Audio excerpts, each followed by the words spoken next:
That night with my son Lucas was undoubtedly the strangest, yet most thrilling night of my entire life. My name is Michael, and I need to share this story about what transpired between us.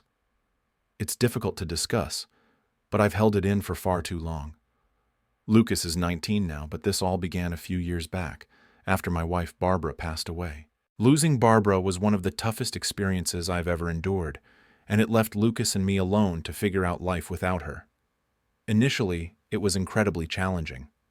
Lucas became quiet and withdrawn, spending most of his time secluded in his room or out with friends.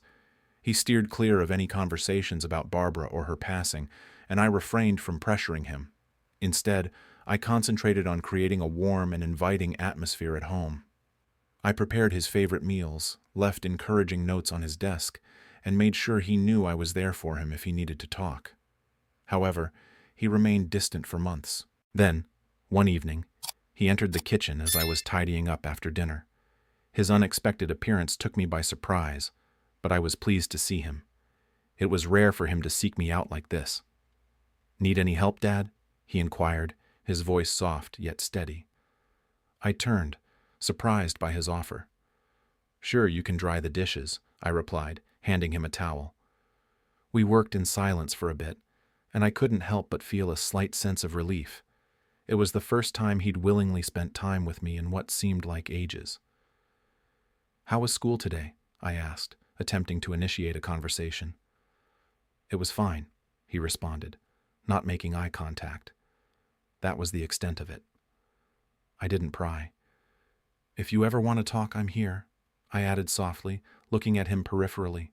He nodded but remained silent. Over the subsequent weeks, I began to observe subtle changes. Lucas started spending more time in my company, joining me in the living room while I watched TV or assisting with minor chores around the house. He even started opening up, sharing details about his classes and college aspirations. I felt a flicker of hope, a sense that we were finally returning to some semblance of normalcy. But then, one evening, an incident occurred that made me question everything.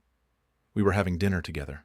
Lucas had prepared a simple pasta dish he'd learned from a friend. As we ate, he looked at me and said, "You're amazing, Dad." I chuckled lightly, dismissing the compliment. "Thanks, Lucas. That means a lot," I said, striving to maintain a casual tone. However, his expression remained unchanged. He gazed at me with an intensity that made my stomach churn. "What's wrong?" I asked, my voice gentle but cautious.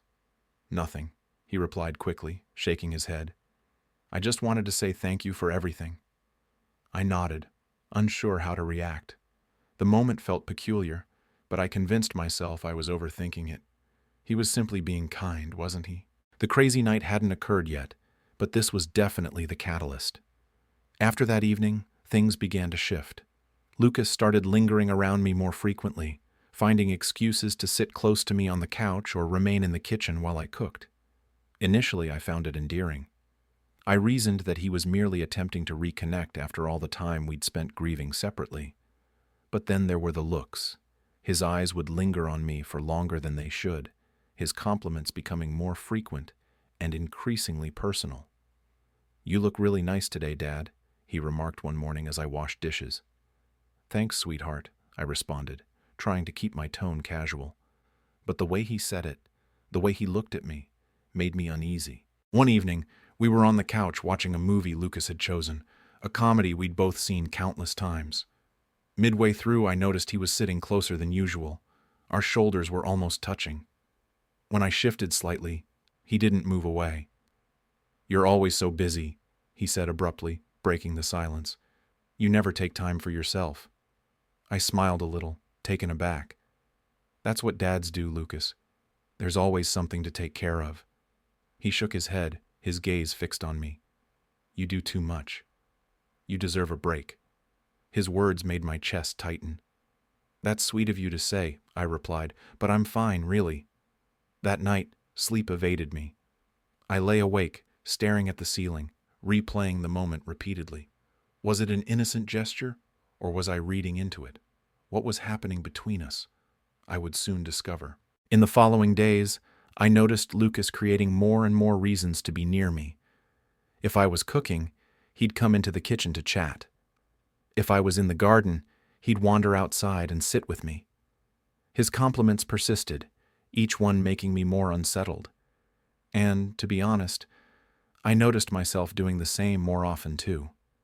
"You make this house feel alive," he commented one afternoon as I folded laundry. I froze momentarily, unsure how to respond. "Thank you, Lucas," I finally managed, forcing a smile. But deep down, I couldn't shake the feeling that something was changing, and not in a way I was comfortable with. The unease I felt intensified. I tried to convince myself it was all in my head, that Lucas was just being affectionate, maybe even trying to compensate for the distance between us after Barbara's death. But it wasn't just the compliments. It was his behavior around me, how he always seemed to be watching, finding ways to be close. And I hadn't quite figured out yet why I did the same to him. One afternoon, I was in the kitchen preparing dinner, chopping vegetables, when I heard Lucas entered the kitchen behind me, his footsteps barely audible on the tile floor. I didn't turn, focusing on my task, hoping he'd simply grab a snack and leave. "Need any help, Dad?" he asked. I glanced back, offering a quick smile. "Sure, you can slice these carrots," I said, sliding the cutting board towards him. He stepped up beside me, his movements deliberate, and began cutting. For a moment, we worked in silence. I hoped for a quiet, pleasant moment, something normal. But then he paused, turning to face me. "You've done so much for me," he said, his voice hushed. I looked at him, puzzled. "What do you mean?" "I mean, after Mom died, you took care of everything. You didn't have to, but you did," he explained, his eyes locked on mine. A pang of emotion struck my chest. "Of course I did, Lucas. You're my son." "I love you," I responded, trying to maintain a steady voice. He nodded, but his gaze didn't waver. "I just don't think I ever said thank you for all of it." "You don't have to thank me," I said quickly, returning to the stove. "That's what dads do." He didn't reply, but I could feel his eyes on me. The moment felt heavy, intense, and I desperately wanted it to end. Finally, he resumed cutting, and I exhaled softly in relief. After dinner that evening, I settled on the couch with a book, hoping to escape into its pages. Lucas entered the living room and sat beside me, not in his usual spot at the other end, but directly next to me. "What are you reading?" he asked, leaning closer to see the cover. "It's just a novel," I said, holding it up. "Nothing too exciting." "Can I read it with you?" he inquired. The question caught me off guard. Lucas hadn't shown much interest in reading since he was younger, and I couldn't recall the last time we'd shared such a moment. Part of me wanted to decline, to tell him I needed some solitude, but another part of me resisted pushing him away. "Sure," I said, shifting slightly to make room. He leaned in close, his shoulder brushing against mine as I began reading aloud. At first, it felt like any other moment we might have shared years ago, before everything became so complicated. But as time passed, I grew increasingly aware of his proximity, how intently he was observing me, not the book. When I finished the chapter, I closed the book and set it down. "That's enough for tonight," I said, trying to sound casual.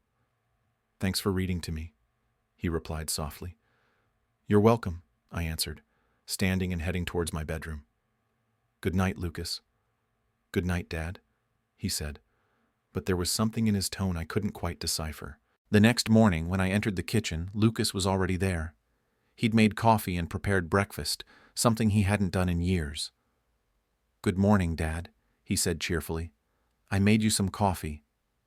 "Thank you, Lucas," I said cautiously, sitting at the table. He sat across from me, watching as I took a sip. "You work so hard," he remarked suddenly. "You deserve to be taken care of, too." I swallowed hard, unsure how to respond. "That's very sweet of you," I finally managed. "But you don't have to do all this for me." "I want to," he stated firmly. After breakfast, I retreated to the garden, hoping to clear my head. The air was cool, filled with the fragrance of blooming flowers. I sat on the bench, gazing at the neatly trimmed hedges, trying to make sense of everything. I'd been sitting there for a while when I heard footsteps approaching. I turned to see Lucas walking towards me, hands in his pockets. "Can I sit with you?" he asked.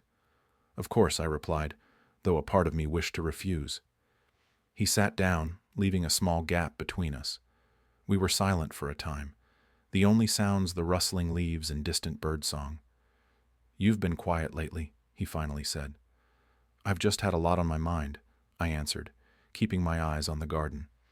"Is it about me?" he asked, his tone gentle but serious. The question startled me, and I hesitated. "Why would you think that?" He shrugged. "I don't know. I just feel like maybe I've done something to upset you." "You haven't upset me," I said quickly. "I've just been tired." He nodded but remained silent. After a few minutes, he stood. "I'll leave you alone," he said quietly. I watched him walk back towards the house, a knot of guilt tightening in my chest. He hadn't done anything wrong, had he? So why did I feel so uneasy? The following days felt peculiar, as though a heavy cloud had descended upon the house. I tried to act normally, preparing meals, tidying up, following my usual routines. But the tension whenever Lucas was near persisted. He hadn't done anything overtly wrong, yet his presence felt different.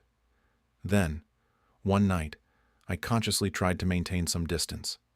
After dinner, I retreated to my bedroom earlier than usual, seeking solitude. I curled up with a book, the soft lamplight creating a small haven of warmth. It felt like a reprieve from the unsettling dynamic that had developed. I felt tension and an unexpected excitement thinking about Lucas, and it was the first time I acknowledged it. It startled me, as I struggled to accept these feelings for my own son. Just as I began to relax, a soft knock came at the door. "Dad?" Lucas's voice was low, almost hesitant. I paused before answering. "Yes?" "Can I come in?" I glanced at the clock. It was late, well past Lucas's usual bedtime. "Is something wrong?" I asked. He stirred slightly, propping himself up. I wanted to talk," he murmured. I sighed, placing my book on the nightstand. "Come in." The door creaked open, revealing Lucas. He appeared different somehow, less the self-assured young man he typically projected, and more like the small boy I used to soothe after nightmares. He lingered in the doorway, hesitant to approach. "What's on your mind?" I inquired, patting the edge of the bed. He settled down, his movements slow and deliberate. A moment of silence hung heavy in the air, his eyes fixed on the floor. Finally, he looked up, his gaze meeting mine. "I just wanted to say I'm sorry," he finally admitted. "For what?" I asked cautiously. "For making you feel uncomfortable," he replied, his tone sincere. "I know I've been acting different lately, and I don't want you to think I'm trying to make things weird between us." I blinked, taken aback by his candor. "Lucas, I began, but he cut me off. I've been feeling a lot of things, and I don't really know how to deal with them," he explained, his voice wavering slightly. "But I don't want to hurt you." His words resonated, heavy with an implication I couldn't fully grasp. I reached out, placing a hand on his shoulder. "Lucas, it's okay to be confused sometimes," I said softly. "But you need to remember that I'm your dad, and our relationship has boundaries." He nodded, his eyes shimmering with unshed tears. "I know. I'm sorry," he repeated, his voice barely a whisper. I squeezed his shoulder reassuringly before withdrawing my hand. "Let's not dwell on it anymore," I said, attempting a lighter tone. "We'll work it out together." An undeniable tension, mingled with a strange excitement, lingered between us. The look in his eyes suggested there was more to come, and I returned that same look. He nodded again, rising to his feet. "Good night, Dad," he said softly before exiting the room. I watched him go, a strange blend of relief and apprehension washing over me. He had acknowledged the tension, a step in the right direction, but I couldn't shake the feeling that things wouldn't simply return to normal. I had a strong feeling this wasn't the last time he would do this, and I was right. As for the next time, things would end much differently. The following morning, I awoke feeling more drained than usual. The conversation with Lucas had kept me up, my mind racing with uncertainties and unanswered questions. I rose, went through my morning routine, and attempted to dispel the lingering unease. Lucas was different that day, quieter and more withdrawn, spending most of it in his room. A part of me wanted to check on him, but another part felt he needed space. That evening, as I folded laundry in the living room, Lucas entered. He sat on the couch without a word, watching me silently. The silence felt heavy, and I struggled to find something to say. "You've been quiet today," I finally remarked, glancing at him. He shrugged, just thinking. "Anything in particular?" I inquired, trying for a casual tone. "About us," he murmured, his voice barely audible. I froze, the weight of his words settling in. "What do you mean?" I asked carefully. He hesitated, his eyes meeting mine. "I mean, I know things have been weird lately, and I don't want it to be like that anymore," he confessed. I nodded slowly, uncertain how to respond. "I don't want that either," I finally said. "But we need to figure out how to move forward." He nodded, a faint smile touching his lips. "We will." For a fleeting moment, a flicker of hope ignited within me. Perhaps things would improve. Perhaps we could navigate this and rebuild our relationship. But deep down, a nagging feeling persisted that we were teetering on the precipice of something I didn't fully comprehend. Or maybe I did understand it, but refused to accept it. The quiet unease that had settled over the house remained. Lucas tried to act normal, but the strain in his eyes, the hesitation in his speech, and the way he lingered when we crossed paths betrayed him. I wanted to believe his apology marked the end of it, but I knew deep down it wasn't that simple. Then, one evening as I lay in bed, scrolling through my phone to unwind, it happened again. The house was silent except for the soft whir of the ceiling fan. I was just drifting off when a soft knock echoed from my bedroom door. "Dad?" Lucas's voice was soft, almost hesitant. I sat up, my heart sinking. "Yes?" "Can I come in?" he asked. I glanced at the clock. It was well past midnight. "Lucas, it's late," I said, trying to maintain a firm tone. "What's wrong?" There was a pause before he replied. I just need to talk to you." Something in his voice gave me pause. I took a deep breath. "Okay, come in." The door creaked open and Lucas entered. He looked uncertain, his hands shoved in his pockets as he lingered near the doorway. "What is it, Lucas?" I asked, keeping my voice steady. He hesitated, his gaze shifting between me and the floor. "I've been thinking a lot about what I said the other night," he began, his voice low. "And I feel like I need to be honest with you." My chest tightened. "Honest about what?" I asked cautiously. He stepped closer, sitting on the edge of the bed. "About how I feel," he said, his voice trembling slightly. "I know it's wrong, and I've tried to ignore it. But I can't stop." My breath hitched as I thought about him. Staring at Lucas, my mind raced. "Lucas, you can't," I began, but he quickly interrupted, his voice desperate. "I know," he rushed out. "I know it's wrong, but I can't control it. You've been my everything since Dad died. You're kind, strong, and you've done so much for me. I just don't know how to stop feeling this way." His confession struck me like a physical blow. I froze, speechless, as his words hung heavy in the air. "Lucas, you're my son," I finally managed, my voice wavering. "I love you, but not like that. This needs to stop." "I know," he whispered, tears welling in his eyes. I needed to tell you." I reached out and placed a hand on his shoulder. "Lucas, these feelings are a consequence of everything we've been through. They're not genuine. You're young and confused, but this isn't right. We need to work through this together." He nodded, his shoulders slumping. "I'm sorry," he murmured.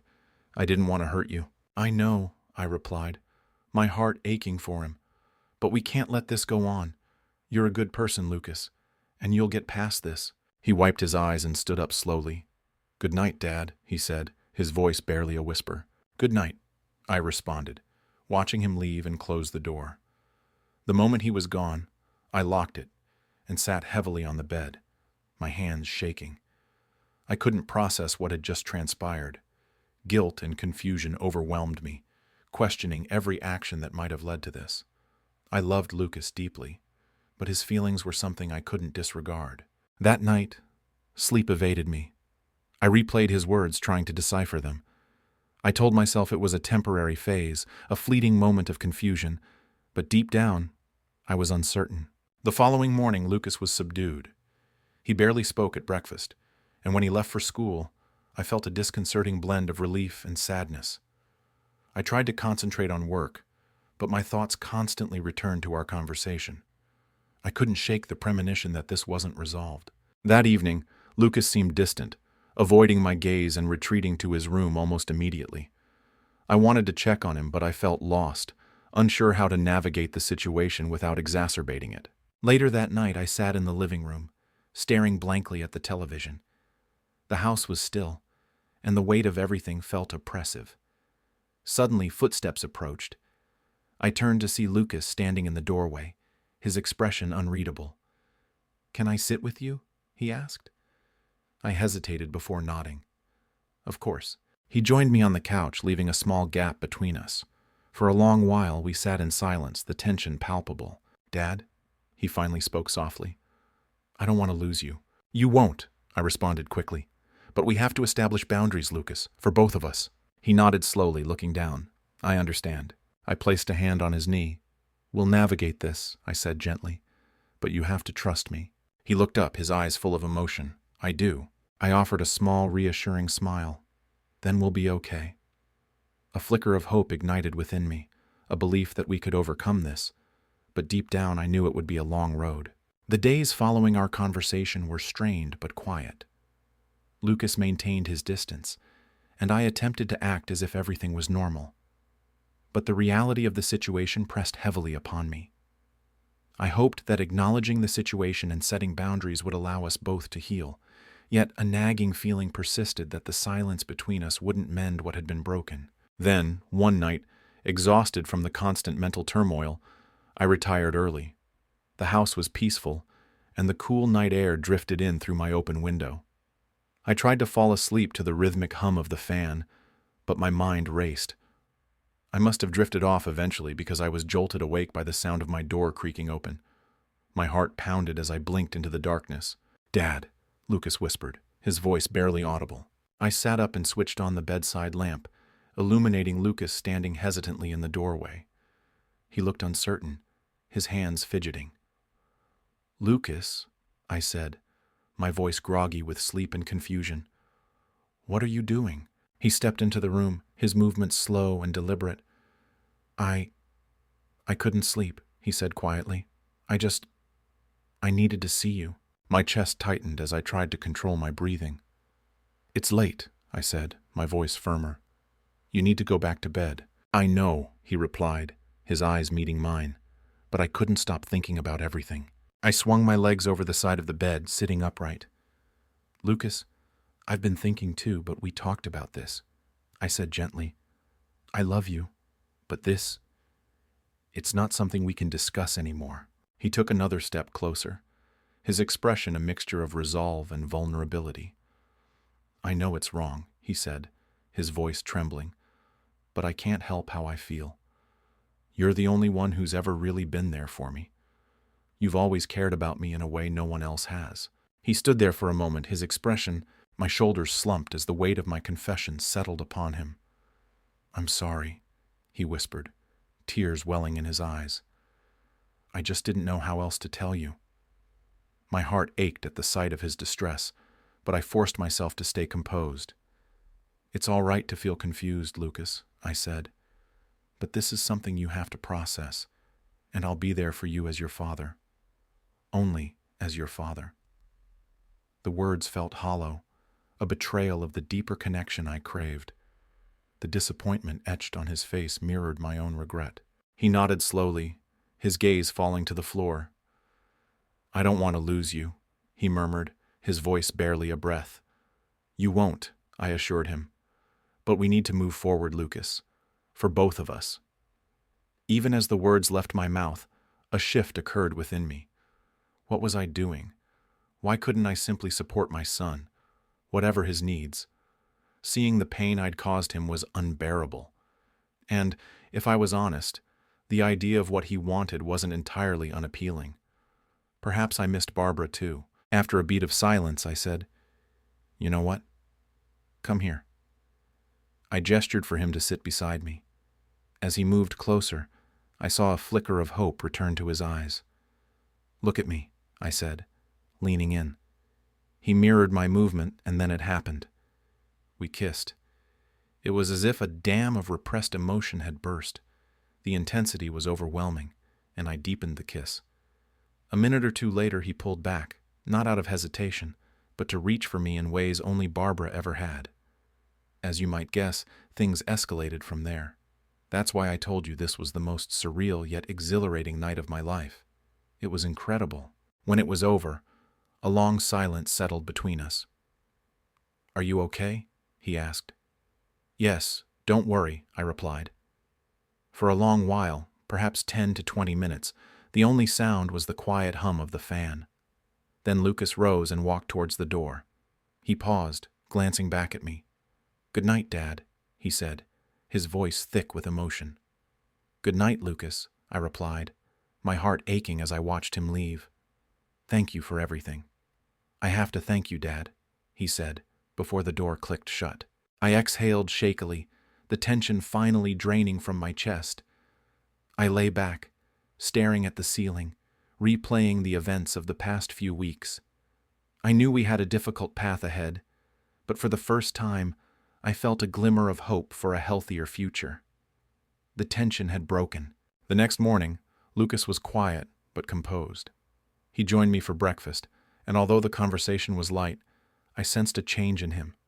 He seemed more relaxed, as if a burden had been lifted. Over the following weeks, things felt more normal. Lucas spent more time with friends, and his focus returned to school and his future. We didn't speak of what happened, but the unspoken understanding between us was palpable. We were both trying to move on. As we sat on the porch one evening, watching the sunset, Lucas turned to me. "Thanks for being patient with me, Dad," he said. "Thanks for everything you do for and with me. Thanks for accepting me for who I am and helping me with everything, even things dads don't usually help their sons with." I looked at him, surprised and moved by his words. I placed my hand on his arm. "Of course," I said. "That's what dads do." He smiled, and for the first time in a long time, it felt genuine. In that moment, I knew we would be okay. I'm still uncertain about what I did. It's happened a few times since then, and I can't deny I enjoy it too. I know I'm helping Lucas in some way. Maybe we're both trying to fill the void left by Barbara, or perhaps it's something else entirely. I don't know. I needed to share this story, to get some outside perspectives. Should I stop this with Lucas? Or is it perhaps more normal than I think? What are your thoughts? Please tell me in the comments. It would really help me. Thank you.